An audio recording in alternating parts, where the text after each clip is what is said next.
মুসলমান হিসেবে 5 ওয়াক্ত নামাজ আমাদের জন্য ফরজ, ঠিক কিনা বলেন? আমরা কি নামাজ পড়বো কি পড়বো না বলেন? নামাজ অবশ্যই পড়তে হবে, কারণ নামাজ হলো একটা সর্বশ্রেষ্ঠ ইবাদত। আমার নবীজি প্রতি ঈমান আনার পরে সর্বপ্রথম যে শ্রেষ্ঠ আমল সেটা হলো কি? নামাজ। এই নামাজ পড়তে হবে মুসলমান হিসেবে। আপনি যখন নামাজ পড়বেন ওই নামাজের মধ্যে আপনি আল্লাহ এবং আল্লাহ রসুলকে স্মরণ রাখবেন। আল্লাহ এবং আল্লাহ রসুলকে স্মরণ করে আল্লাহ এবং আল্লাহ রসুলের মহব্বতে আপনি যদি নামাজ পড়তে পারেন, এই নামাজই মুমিনের জন্য মেরাজ হয়ে যাবে। জোরে বলেন না সুবহানাল্লাহ।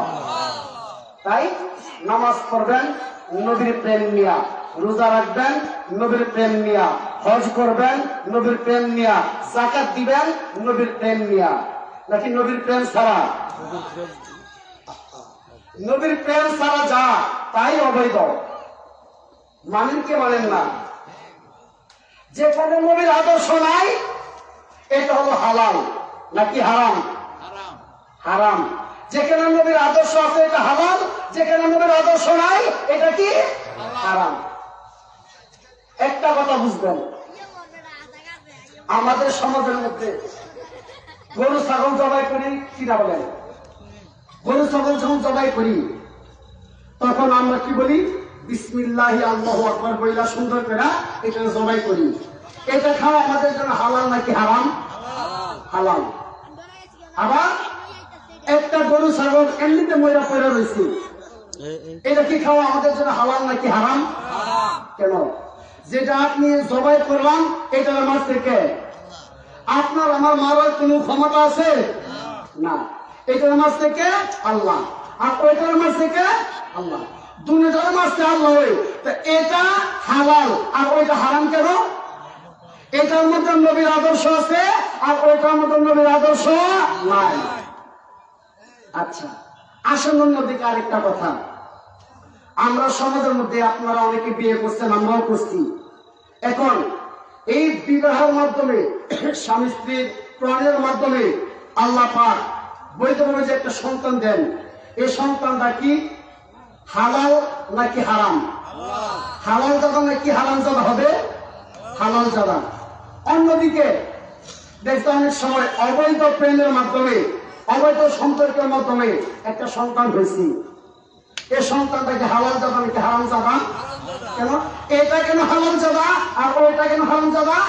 এটার মধ্যে রাসূলের আদর্শ আছে, সুন্নাত তরিকা অনুযায়ী বিবাহ হয়েছে, এই কারণে এটা হলো যার কারণে এর মাধ্যমে যে সন্তান হয়েছে এটা হলো হালাল জাদা। আর অন্যদিকে অবৈধ কাজের মাধ্যমে যে সন্তান হয়েছে এটা হলো কি? হারাম জাদা। তার মধ্যে বোঝা গেল কি যে আজকে যারা নবীর আদর্শের মধ্যে নাই, নবীরে যারা মানে না, নবীরে যারা মানতে চায় না, তারা কি হালাল জাদা নাকি হারাম জাদা? কি বলো তো, হালাল জাদা নাকি হারাম জাদা? আল্লাহ পাক যেন আপনাকে আমাকে সবাইকে নবীর প্রেমিক হয়ে দুনিয়ার মধ্যে বেঁচে থাকার তৌফিক দান করেন। সকল বলুন আল্লাহুম্মা আমিন। আপনি আমি যেন এই দুনিয়া থেকে ইমানদার হইয়া কবরের মধ্যে যাইতে পারি। সকল বলুন আল্লাহুম্মা আমিন। একটা বিষয়, দুনিয়া থেকে ইমানদার হইয়া কবরের মধ্যে যাইতে হবে। কবরে যাইয়া ইমানদার হওয়ার কোন সুযোগ নাকি আছে? নাই। তাই আল্লাহ পাক যেন আপনাকে আমাকে দুনিয়া থেকে ইমানদার হইয়া নবীর প্রেমটা বুকের মধ্যে লইয়া এই দুনিয়া থেকে বিদায় হওয়ার মতো তৌফিক দান করেন। সকল বলেন আল্লাহুম্মা আমিন। ওয়া মা আলাইনা ইল্লাল বালাগ। আসসালামু আলাইকুম ওয়া রাহমাতুল্লাহ।